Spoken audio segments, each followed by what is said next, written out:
remember about the moment when the gunshots fired out? They were waiting for Mr. Trump to get on the stage. And, I said to people, they thanked me for the prayer. And I said, yes, but the prayer has to continue. You have to pray.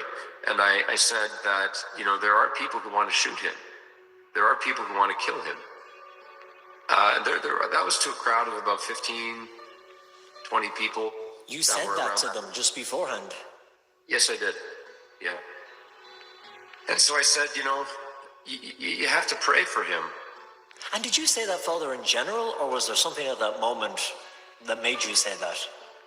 That's a good question, Colm. I said it in general, but when I said it, and it's the kind of thing with Secret Service around and with thousands of people, you don't want to be, it's just not prudent to broadcast that, but I don't know where it came from, but I said that, and I kind of thought, and so I just finished my conversation, and I kept walking, and some other people pulled me over, and they said, look at the snipers on the roof there. I said, oh yeah. And by this point, I was just kind of pulling away from the crowd. They were on their side of the barricade. And I heard like an indistinct pop. And then I noticed all these people coming towards me in the direction of where my car was.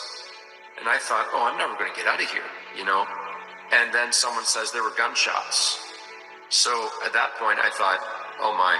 So by that point, I'm in the car. I get in the car, and my phone starts going off. And one of my parishioners who was in the crowd said they shot President Trump.